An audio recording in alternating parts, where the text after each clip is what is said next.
If you're using language models for research, particularly fields where accuracy is important like medicine or legal research, then this video is for you. I'm going to take a deep look at evaluating the performance of language models in fact-checking documents. I'm going to describe their shortcomings and their strengths and give you tips on 3 specific techniques to boost their accuracy. By the end of this video, you'll have a sense of how the strongest models today perform. That's GPT-4o, Claude Sonnet, and Gemini Pro, as well as the techniques you need to put them into production. So for a video overview, I'm going to cover first 3 techniques that can improve performance with fact-checking. Citation verification, I'll just do a quick demo because I have a full video on it, which I will link to. Then I want to talk about structure generation, which is known to improve performance. And lastly, the idea of context focusing or restriction. It's basically the idea that you shouldn't actually use the full context of a language model if you want the best accuracy, because language models tend to perform best using the earliest part of their context window. Then I'm going to run some comparisons on a document, actually the Irish Constitution, but with 5 errors that I've introduced. And I'm going to see if those errors are found. Now, I'll do that in 2 ways. First of all, by just feeding in the Constitution and asking for answers, just a long context approach. And I'll do that with Gemini Pro and Claude. And then I'll do it using a retrieval-based approach where I iteratively go through every single page, find the most relevant other chunks to that page, and then ask the language model to list inconsistencies only for that page. So we can do it on a recursive basis. And that allows us to reduce greatly the input at one time, although it is recursive, so you have to pay for every page you do. But for every given call, it's going to reduce the context length and improve the accuracy. So let's quickly go through some of these techniques for improving performance. And obviously, I should say, the main thing that will improve performance is just using a stronger language model, which is why I'm going to focus on using the strongest models today, the Gemini Pro, Claude Sonnet, and GPT-4o. So let's head over to ChatGPT, which I can use for doing a quick demo. The first idea is citation verification. I've already shown a little bit about this, but let me do a very fast demo. The idea is if you take some article, let's say the Laysan honeycreeper, some kind of a bird, and you take that background information and feed it into a language model. So let's say make use of this info. And I'll increase my screen size. Make use of this info to answer my request, and recommended then putting between XML tags. So you want to put it something like this, and then close background docs. Okay, and now I'm going to put in my question. So what is this about again? Okay. And now let's find the question. So we'll say, what did Fisher say about the Laysan honeycreeper? What did Fisher have to say? Provide a citation verbatim from the background docs to support your answer. So we can input this question, and this is a good idea. It's asking the language model to cite its answer, which hopefully improves the accuracy. Actually, my screen is maybe a little bit too big here. So here's the verbatim citation, and we have the answer. And what I'm going to do is take that citation and see if I can match it back to here. And yes, it matches exactly. So if I do that match, that exact match between the text and the actual background text, I can be completely sure that this citation is not fabricated. Now, I can't be sure that it will be the best citation to back up this answer, but at least I know that the citation itself is not being fabricated. And furthermore, if it is being fabricated, that means that likely the answer is not going to be correct. But because I know that in doing an exact match with the background doc, I can feed that back to the language model and tell it, hey, this citation is not accurate. Please rewrite your answer. And that will force the language model to generate a new answer, which has probably a bit better chance of generating an accurate citation. And by running these loops, maybe a limited number of times, you increase the chances of having an accurate answer and decrease the chances of a pure hallucination. Now, I have a full video on that, so I won't get into the details, but this is one technique you can use for improving fact checking. The second technique you can use is called structured generation. Now, how this works is if I put in a question here, let's say, respond to me with a list of the first 10 numbers, and I'll say respond in an array format like this. And I'm going to put in an array. Here, I'll just put in first number. Well, maybe I'll just put in. So this is just a sample array starting at 1. Okay, so I'm giving a specific structured example, and I'm going to get the language model to answer. And let's see how it responds. So let's, it has an answer there. Let's regenerate. Okay.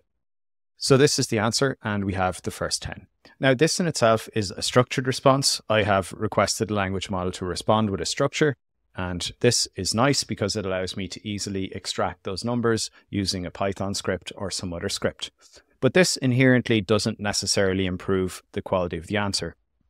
There's a further step, which is called forced regex or structured responses. It's something that's been looked at in libraries, especially like outlines. I think there was one called Guideline before that maybe did something similar. But the idea takes this further. And in the back end, you can't do it just through the chat GPT interface. But in the back end on certain APIs, you can force the language model when it's predicting the next token. You can say to the language model, okay, for the next token, you can only pick out of the following tokens. And the list of following tokens that you let it to pick from, it might only include this bracket here. And this is called, leads to the idea of regex or regex. I think I call it regex, but it should be called regex because it stands for regular expressions. And what regex does, it allows you to specify a format, just like this here for an array, or a format for a string, or a format for a JSON object. And this is done using symbols of this format, like this. And on the back end, it's getting the language model at each token to follow a certain path in generating a string of tokens that follow this syntax. And what this does is it restricts the space. It restricts the options at every token that can be generated. And this actually leads to improvements in the quality of response, just because it restricts the possible outcomes that the model can generate at each step. And you can take a look at this.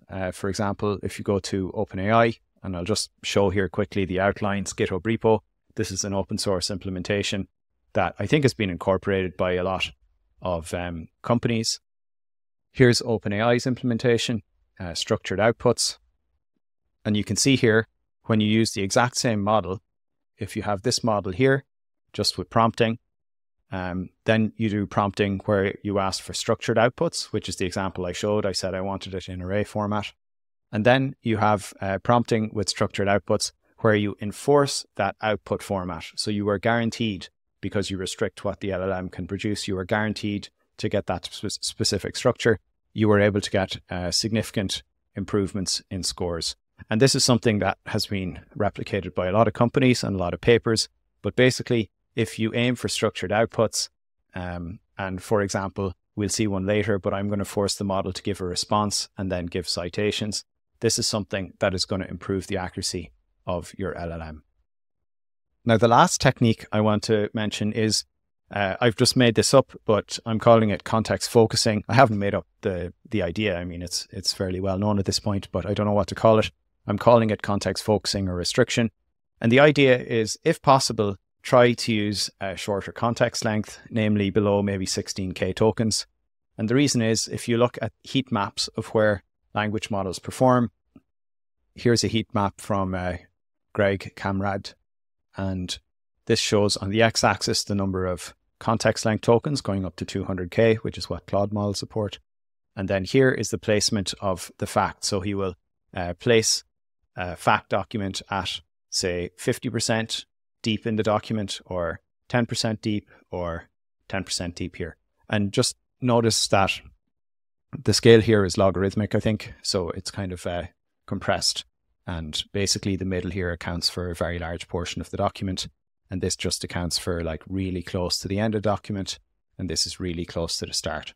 So basically, if you have content really close to the start of the document, even in a long context, it's going to retrieve it very well. But it's in the middle. When you start putting documents in the middle of the document, it gets weaker. And likewise, as you go out, or not likewise, but as you go out to longer context lengths, the document will get harder to retrieve, or the fact that you inject in the document will get harder to retrieve. So this is called the needle in a haystack test. It's one of the most basic tests where you just inject a fact or a random password or something into a long context, and you decide where to place it, and you measure whether it can be retrieved. And you can see that as long as you stick here below maybe, say, 16K of context, you're pretty much getting very good direct fact retrieval, whereas once you increase beyond that, you get worse performance. Now, this here is for Claude 2.1, so it's a bit out of date compared to Claude 3.5, which is significantly better, but kind of this general principle holds.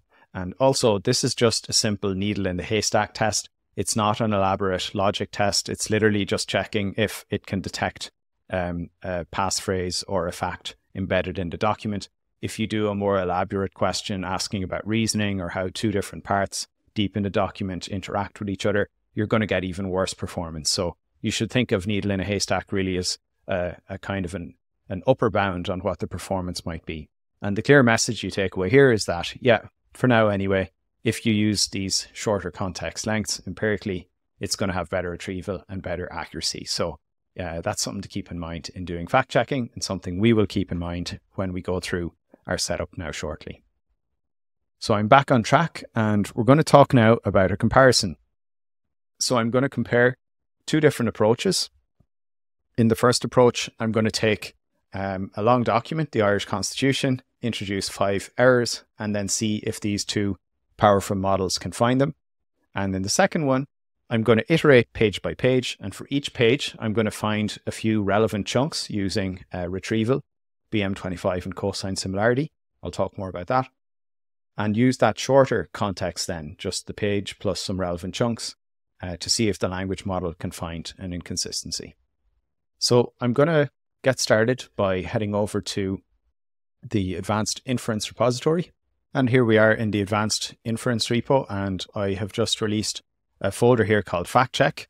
This adds to many of the other scripts in this repo around Monte Carlo techniques, privacy, security approaches, very many server and API setups like the recent video that I included on using long context caching. In any case, you can get access to this on trelis.com/advanced-inference. It's lifetime access, including access to future scripts uploaded. So inside the fact checking folder here, you'll find a few different scripts. The ones we're going to focus on are fact check and fact check long simple rather. Fact check long simple simply puts the document in and asks whether there are any inconsistencies, whereas fact check is a bit more complicated. I'll go through it, but it goes through page by page the document, finds relevant chunks, puts those together in a package. It's a relatively small package, and asks the language model for inconsistencies on that first page, and then repeats the process for all of the pages. Now, the document I'm going to use here is the Irish Constitution.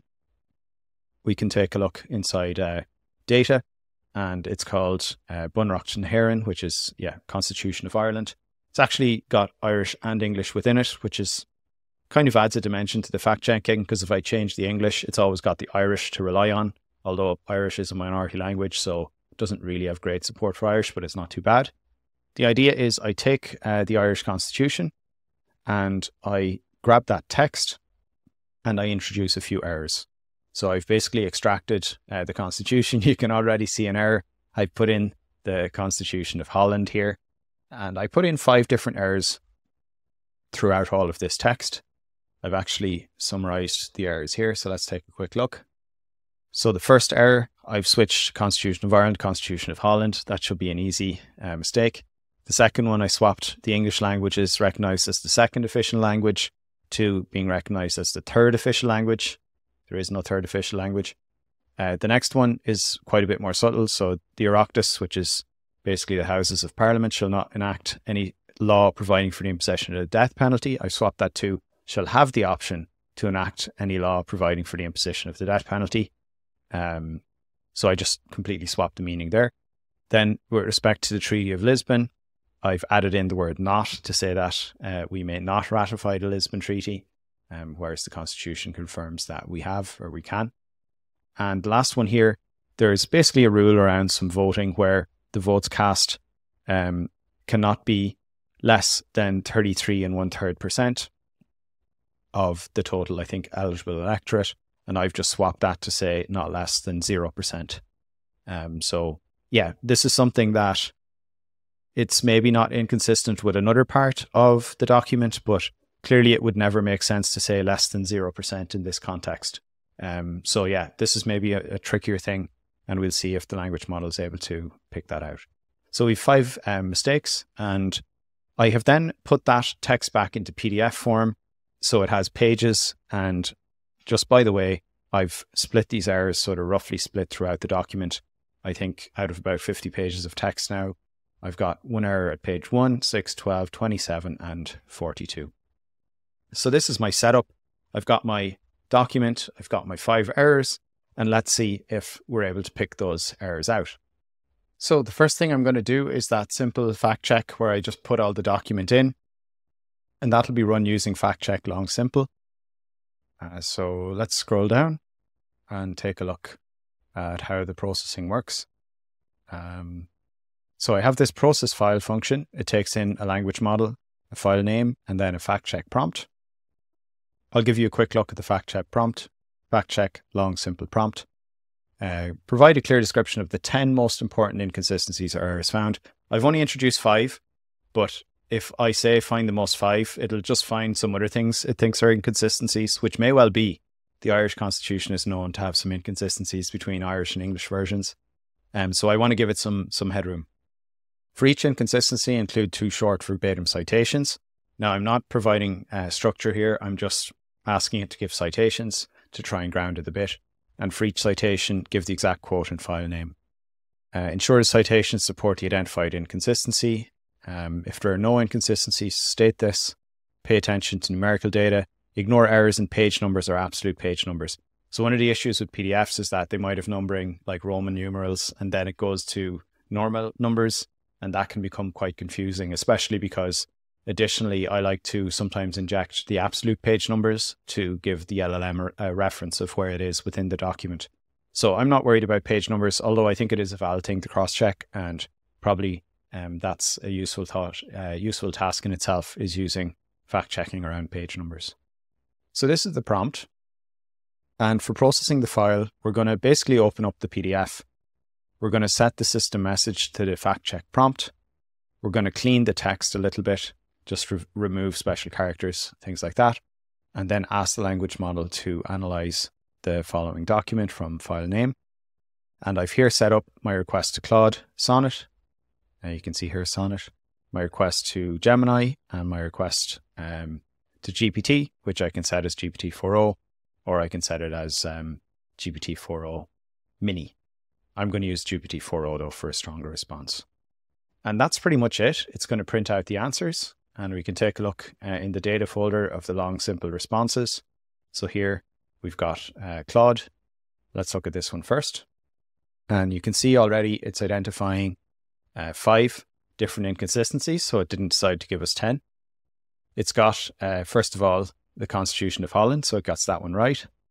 The next one is an inconsistency around use of the language name. Yeah, it's maybe kind of identifying that I've swapped English to being the 3rd official language, but it's instead talking about the translation of English, which is Sax Verla in English, in Irish rather. So that's not quite grasping it here. The next one here is about the national flag. Yeah, again, it's got kind of a translation error that's mixed in, even though it's basically translated as the same thing. Next is an inconsistency around amendments. Yes, there are a lot of amendments, so I can see why that's confusing. I'm not sure this is actually an inconsistency. It makes sense that it's skipped because that amendment was rejected by the people. And then the incorrect date for the 38th amendment. Yeah, I think it might be confusing 2 different documents. But either way, this is not referring and it does not include, so it's missing 4 of the inconsistencies that I have put within the document. If we go back across here and we check, this is the long context performance of the Claude model. So it's this one here. You can see it's only picking out 1 inconsistency that I've introduced out of a total of 5 inconsistencies. And it's not as though it just picked the top 5 because I said pick the top 10. Now let's take a quick look at Gemini Pro. So here we've got more, I think, inconsistencies. We've got a total of 10. And we have this error here. So it correctly identifies I've introduced not for Lisbon Treaty. It says there's a contradiction around the 22nd Amendment. Yeah, I mean, this is just the way that it works in Ireland. We had a 22nd Amendment. I guess maybe it's technically wrong to call it an amendment if it was rejected, but it would have been the 22nd. And that means we make the next one the 23rd, even if the 22nd didn't pass. It's got another amendment comment here for 3 and 4, and for 5, and for 6. For 7, it's finding this error that I introduced on the 3rd official language, so that's 2 out of 5 now. Next, it's got this not statement around the Treaty of Lisbon, but that's already referred to back in error number 1, so it's finding the same error twice. Now keep in mind, I'm not introducing this in patches, I'm just giving in a big chunk of the document, so it is kind of a mistake to refer to this twice. Next, it's talking about European Union, enhanced cooperation. There may be some semantic things that could be better in the Constitution, but it's not one of my errors. And the last one here is again to do with self-defense. It doesn't refer to the death penalty that I changed. So if we look at the results of Gemini here on this one, it's getting, is it getting the Holland question correct? It's actually not getting the Holland question correct. So that's a mistake on my part. Put that to 0. It's getting English as a second language. Enacting a law on the death penalty, it's missing. The Treaty of Lisbon, it's getting, although it's getting it a few times kind of wrongly. And then this question around the 0% threshold that I changed, it's not picking that up at all. So you can see in all, just doing a naive long context approach, you're not able to get the quality of answers that you would hope to get. And indeed, I would expect these language models will only continue to get stronger. But this gives you a sense for kind of the abilities that they have as of now. Now, just for comparison, I ran this test again using a structured approach where I enforced regular expressions or JSON format. And you can see that that did improve the performance. So here, when I run through the answers, we're now picking up an extra question on Gemini Pro, and we're picking one up on Sonnet as well. I'll show you those answers. So they're under fact check long, and here we have fact check long Claude. So these answers are within fact check long, and you can see here fact check long Gemini Pro. It gets the Constitution of Holland. It gets the 3rd language, and notice how nicely structured these are with the response and then citations. It gets the Lisbon Treaty here, but now it starts to move on to amendments. And it doesn't pick out more than 5. So this is Gemini Pro. You can see how using structured responses improves the quality from 2 to 3. I mean, you could say that's not statistically insignificant, but I think just kind of vibe or anecdotally, I get the sense the structured has definitely improved the performance. If you look here at the Claude response, notice that my response is a bit messed up, and this is because since structured responses aren't supported by Claude, it's inconsistent whether you can actually extract a JSON correctly. My JSON extraction failed here, but you can see anyway by reading the JSON, which is not exactly correctly formatted. It's got this first answer correct on the Constitution of Holland. It's got the contradictory statements on Lisbon, but now it's moving to other points around Supreme Court judges. These are not actually inconsistent. Now it's talking more about amendments and does not include any commentary on all of the other 3 questions here. So definitely a little bit better by 1 out of 5 questions, but still leaving quite a bit to be desired.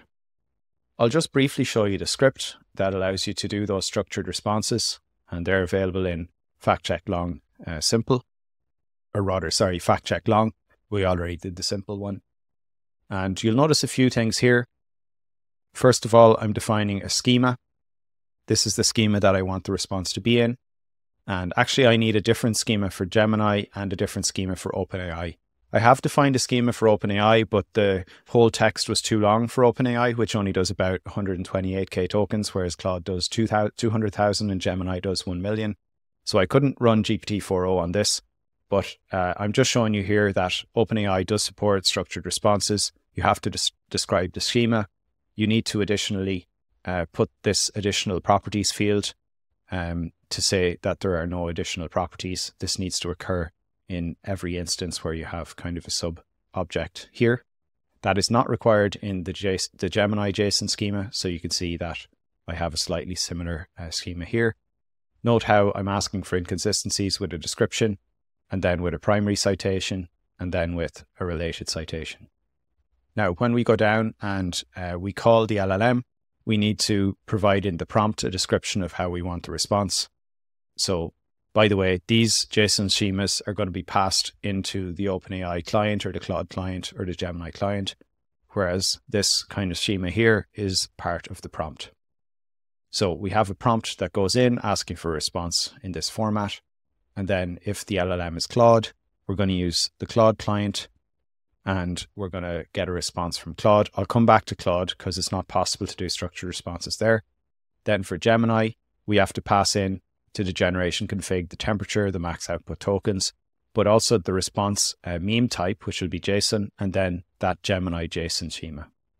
Now, if you use OpenAI, then you're going to pass in to the client here, model messages, temperature, and the response format, which will have a type, and then it will have a JSON schema, and the JSON schema should have fact-checked response, strict equals true to get the best performance. That forces that syntax, and then you pass in the JSON schema here.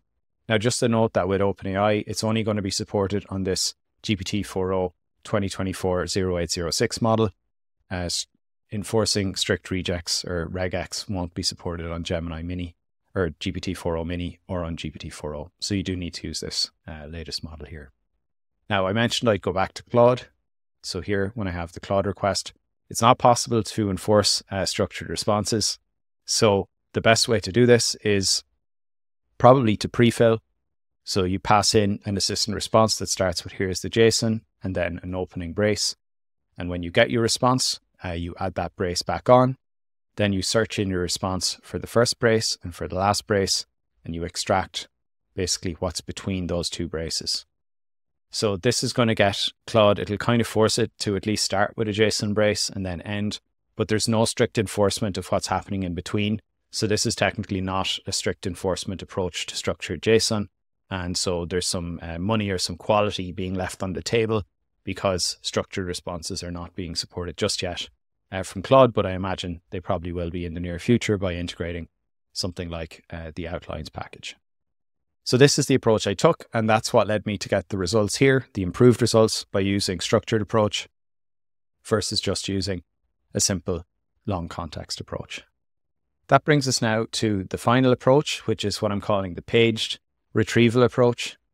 I don't like calling it RAG because I think people think RAG means cosine similarity, but that's not all it can mean. I use BM25 and cosine similarity, so I'm going to call it the paged retrieval approach. And let's head over to the scripts and we'll take a look at the fact check script, which is the base script, and I'll walk through how this works. All right, I'm in the fact check script. This is the paged retrieval based approach. And let me just show a quick example, maybe by showing a PDF. So I'll take this PDF and this is a PDF of all the text of the Irish Constitution. And let me go back to the first page. So here's the idea with the paged retrieval approach. For every page, so say this page here, and yes, I could have done better cleaning on the text, which would, can sometimes improve results. But I'm going to take each page one by one. And for each page, I'm going to find the 12 most relevant other pages based on two things. I'll find 6 via BM25, which is a keyword search technique to find the most relevant pages based on keywords. And then I'll use cosine similarity, which is a vector-based approach or an embeddings approach to find 6 pages. And I'll merge those two 6s to give a maximum of 12. It'll be less than 12 ancillary pages if some of them overlap. And then I'll take together the first page plus the 12 retrieve pages and ask the language model if there are any inconsistencies in that primary first page. Now, because I've got 1 plus 12, 13 pages, about 500 words each, let's say about 6,000 words max, I'm well within the length of context window where the performance is best. If you go back to that plot, I'm well within this part of the graph here where I should be getting top performance. So I'm doing that for the first page, and then I just repeat the same process for the next page. So again, I get the most relevant 12 pages to this, take those 13 pages, ask for inconsistencies, and repeat that for a total of 55 times because I've got 55 pages. And then for a bonus, I take all of those summaries and ask for a summary of the summaries. I mean, that's kind of a cherry on the top. The cherry on the top actually doesn't work that well. Mostly, I think the performance is coming from the page review. So here I am in the fact-checking script, and there's an additional step I need to take now because initially I need to create embeddings for my document. So I need to upload the document. I'm going to do it here in the process PDFs.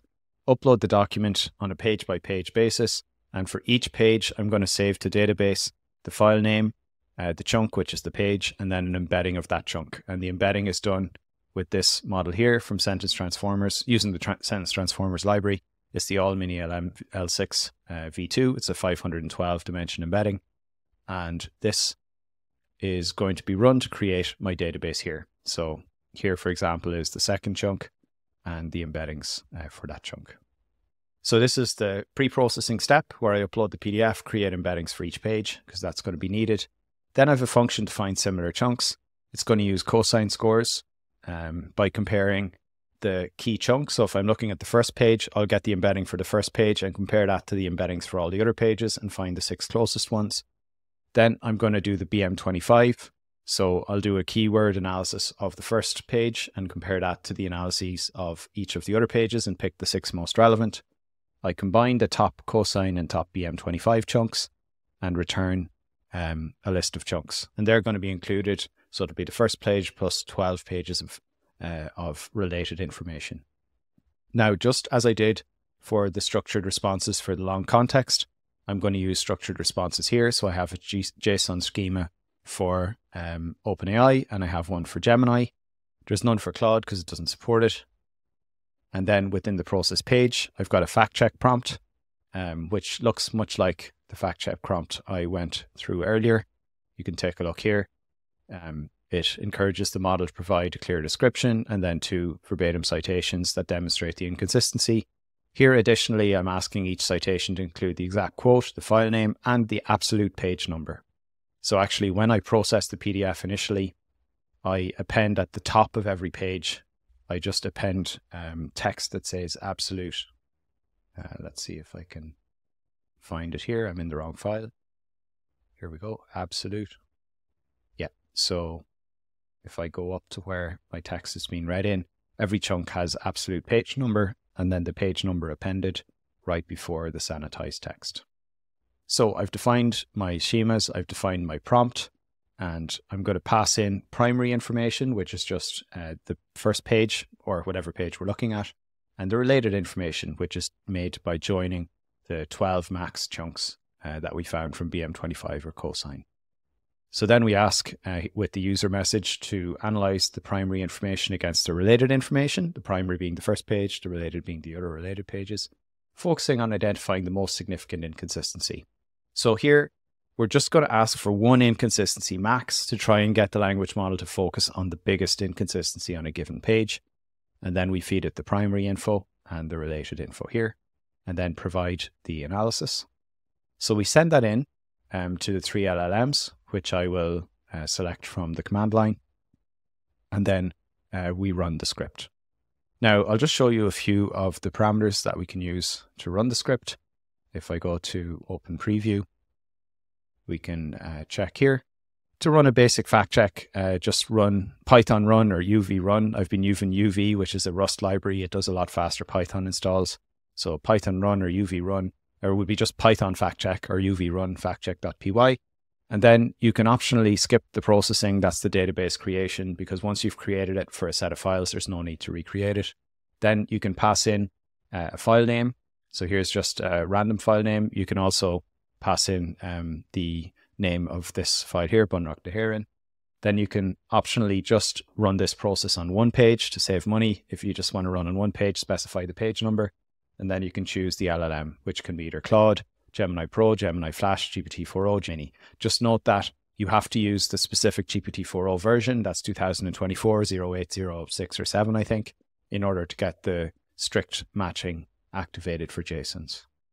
So I've done that, and I have run this on a single page, and we'll take a look at those. And then I've run the prompt in its entirety. And when I run, the script in its entirety, it's going to run every single page, but furthermore, it's going to run a summarizing step. So down here, I've got this generate report summary. It basically asks for a report summary based on all of the reviews. So this report step is done by Gemini Pro just to make sure I've got a long context, and it will provide a summary report, which I'll show you in a moment. So if you just run on one single page, for example, page 27, which is one of the pages that has the error in it. If I go across to my errors, the error on page 27 is around the Treaty of Lisbon. I added this word not. You can see that, so Gemini Pro is finding this error. It's getting the correct citations here. GPT-4o is also getting this error when you just focus in on this page, and you can see the citations here. And Claude, it's broken the JSON syntax, but we can still see that it is getting this error. So that's working well. So this is working for at least one of those pages. And you can see indeed when I go across to the scoring, it gets this page right. Now I've rerun it on all of the pages, and you can see that in just the fact check folder here. And you can see, for example, Claude. And you can see a lot of the time the JSON is actually correct. So most of the time Claude will generate proper JSON. The summary, unfortunately, it tends to be very generic and not particularly useful. So language models still do quite have a bit of difficulty in providing what we would consider to be the most relevant information. You could argue that's because of bad prompting or because of bad context, but this is my vibe check on it. However, there are still all of the reviews for each of the pages. So page 1, it gets the Holland thing correct, and you can scan all the way down to see every single page. Likewise, for Gemini Pro, you can scan all the way down to see the results for every single page, and the same with GPT-4o. Now, I'm not going to go through them in detail. That would be too painful, but I will show you the scoring here. Let's just hide this long context structured approach. Rather, let's hide all of these columns to make some space. So you can see that the Holland error, which is quite a gaping error, is gotten by GPT-4o and Sonnet. Gemini Pro picks something else as being more important. Swapping the language from second to third is gotten by all of them. This nuanced change around, well, I don't know about nuanced because I've swapped the meaning entirely around the death penalty. And by the way, there's elsewhere in the Constitution that refers to the death penalty being banned. So this should be an obvious mistake. But this is picked up only by Gemini Pro. Meanwhile, the comment on Lisbon Treaty swapped, that's picked up by all of them. And this more subtle comment here where I swap the threshold percentage to 0, which doesn't make any sense, is only picked up by GPT-4o and Sonnet. So you can see in general, if we compare the performance across all of these three approaches, the highest score is the paged retrieval approach, which kind of makes sense because I'm condensing down to focus on a very early portion of the text, a very small portion of the text, and this is giving good results. But if you're going for a long context approach, which requires a lot less setup and it's a lot more straightforward, you can see that just adding this structured type approach is going to give you better performance. So all in all, I've shown you 2 of the 3 techniques I recommend at the start. This context focusing technique, which definitely improves performance. Structure generation, I think, definitely improves performance. If you add in citation verification, that will probably knock out a few hallucinations and give a second shot to the LLM. So I would expect that can improve the performance a little bit further. I wouldn't expect you'd be able to pick up all errors by using all of these techniques. For that, we will need to wait for stronger language models and probably layering on more yet to be discovered techniques like I've shown you today here. And that's it for my fact-checking excursion. I expect I will have another excursion probably in a few months as we have stronger models than the strongest ones available today, and perhaps a few techniques to layer on. If you're interested in these exact scripts, you can head over to Trelis, trelis.com/advanced-inference, and you can buy lifetime access to all of these scripts or just the scripts from today's video. If you have any questions or suggestions on how to improve performance in fact-checking, the best place to let me know is down in the comments, and I'll be sure to get back to you. Cheers.